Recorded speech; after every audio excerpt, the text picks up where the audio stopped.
The smoke still clung to the air like a shroud, heavy with the scent of burned powder and churned earth.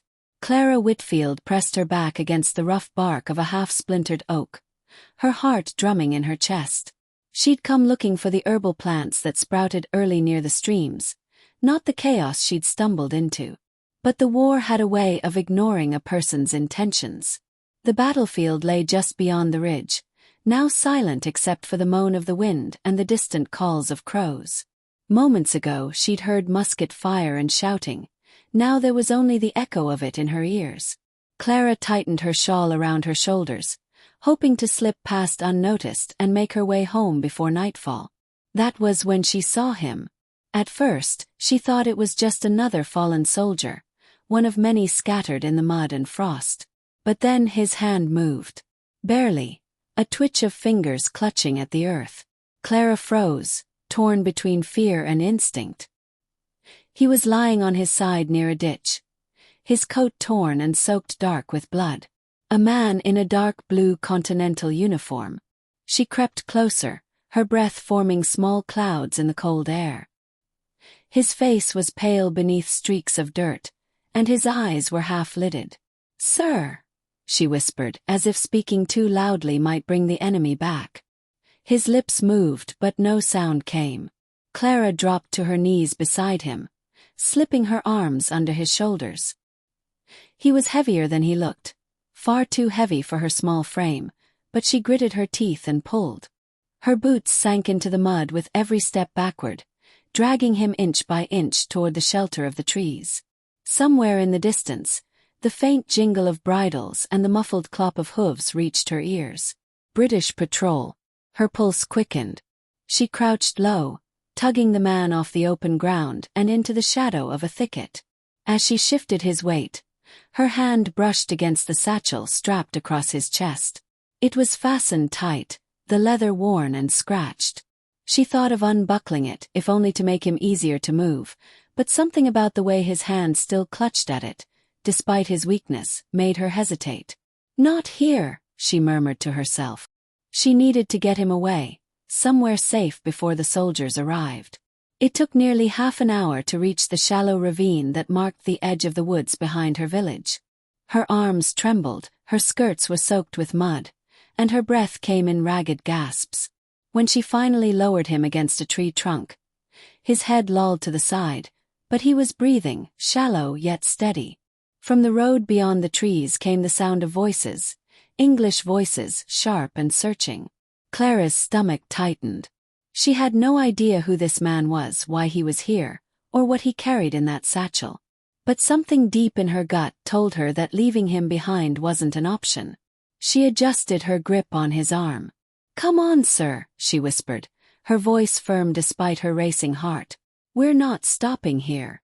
And with the sound of the enemy growing closer, Clara pulled him deeper into the cover of the woods, unaware that in her arms lay not just a wounded soldier, but the future of the war itself.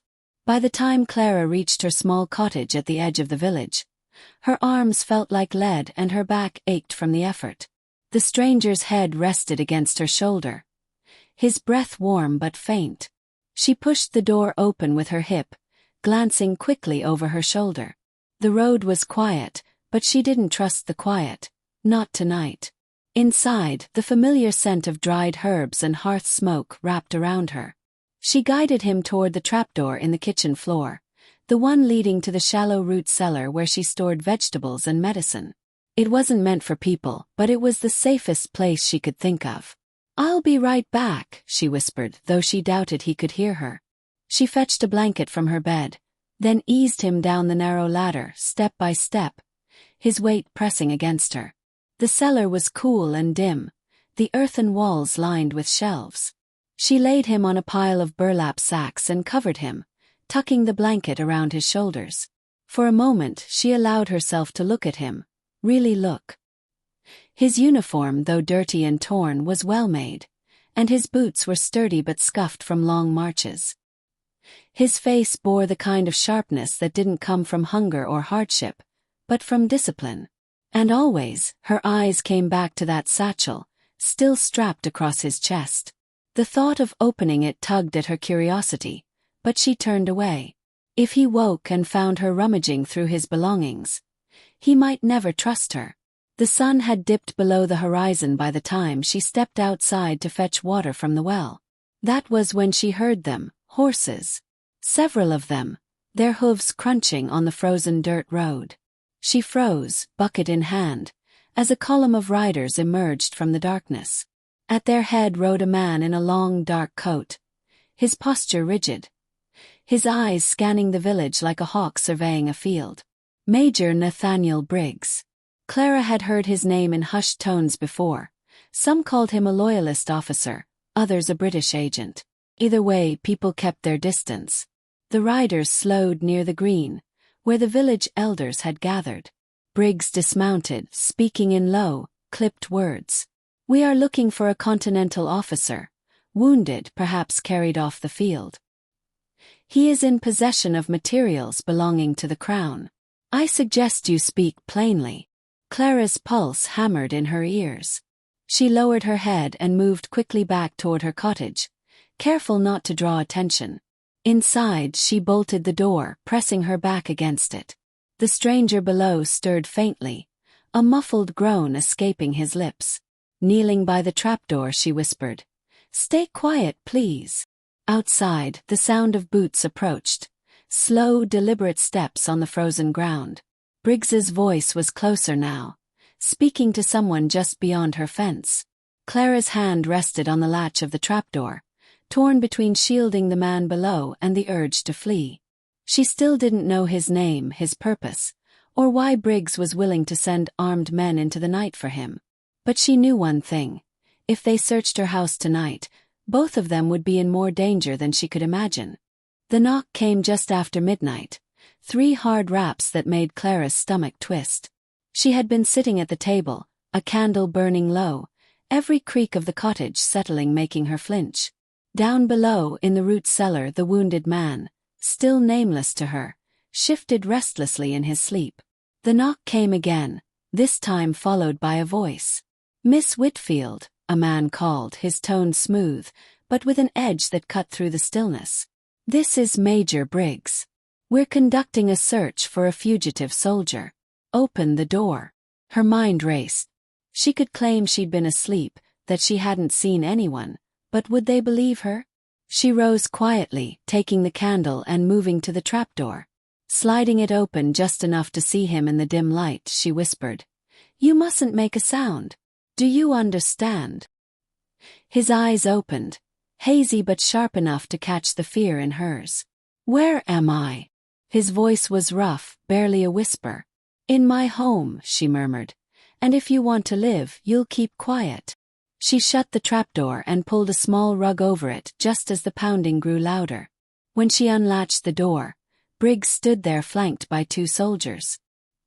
His eyes scanned the room in a single sweep before settling back on her. "Evening, Miss Whitfield. I apologize for the hour. We're searching for a man. Dark hair, Continental officer's coat, wounded in battle earlier today. He carries property that belongs to the Crown." Clara feigned confusion. "I haven't seen anyone like that. I've been inside since sunset." One of the soldiers stepped forward, but Briggs held up a hand. "We'll not trouble her further tonight." His voice softened, but his gaze lingered, as if weighing every word she'd said. "Still, if you see anything you'll tell me, won't you?" Clara nodded, murmuring, "Of course," and closed the door as they turned away. But through the thin wood she heard Briggs's voice outside, low and certain. "She's hiding something." The moment the sound of boots faded, she hurried to the cellar. Lifting the trapdoor, she descended the ladder. The man was awake now, his hand protectively gripping the satchel strap. "They'll be back," she said quietly. "If you stay here, they'll find you." His jaw tightened. "My name's Captain Elias Harrington. In this satchel are battle plans, positions, movements, everything the Continental Army needs for the spring campaign. If Briggs gets them." He let the weight of that unspoken outcome hang in the cold air. Clara swallowed hard. She wasn't a soldier, and she had no stake in strategy maps or troop movements. but she understood enough to know this man's survival wasn't just his own concern. "We need to move you," she decided. "Now, before daylight." Elias tried to stand, but his legs gave out. Clara caught his arm, steadying him. Outside, the wind howled, and she thought she heard a distant horse's whinny. Too close to be chance. They didn't have hours. They had minutes. The cold bit at Clara's cheeks as she stepped out into the night, Elias leaning heavily against her. The moon hung low, half shrouded by thin clouds, casting the village in ghostly silver light. Every crunch of frost under their boots felt too loud, each shadow a threat. They moved behind the cottages, avoiding the main road. Clara knew the paths that wound between the fields and into the thickets, ways only the locals used. She kept one arm around Elias's waist, the other gripping his satchel strap to ensure it never slipped from him. His breathing was ragged, each step costing him strength he barely had. From behind them came the muffled thud of hooves. Voices carried on the wind, Briggs's men. They were sweeping the outskirts of the village. "This way," she whispered, steering him toward a break in the fence. Beyond lay a narrow trail leading into the woods. Branches clawed at their clothes as they pushed deeper. The forest was a tangle of black silhouettes, the ground uneven with roots and stones.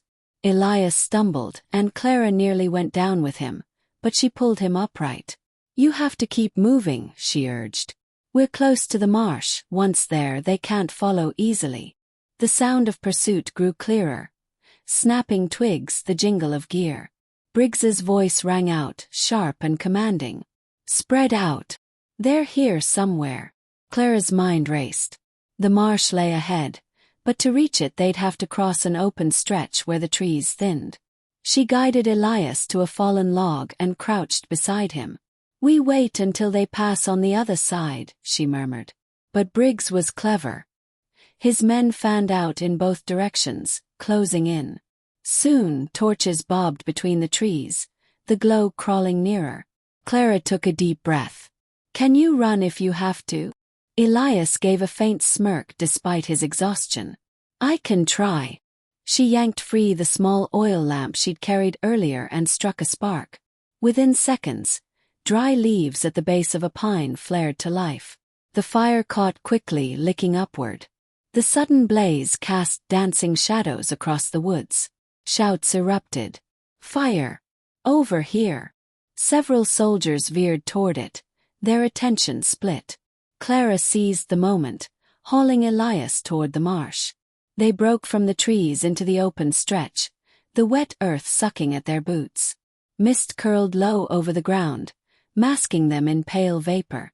Behind, Briggs cursed loudly, his voice muffled by the distance. When they reached the far side, Clara led Elias onto a narrow deer track winding toward the river. The faintest blush of dawn touched the horizon. Minutes later, a dark shape emerged, a small rowboat, hidden among reeds. "My father used this for fishing," she said, helping him inside. "The river will take you toward the old mill. Our militia camp's not far from there." Elias gripped her hand. "Clara, you've done more than save me. You may have saved the war." She managed a tired smile. "Just get those plans where they need to go." As the boat drifted into the mist, she watched until he vanished from sight. Only then did she turn back toward the village, ready to face whatever questions came, knowing she had chosen the harder path and the right one.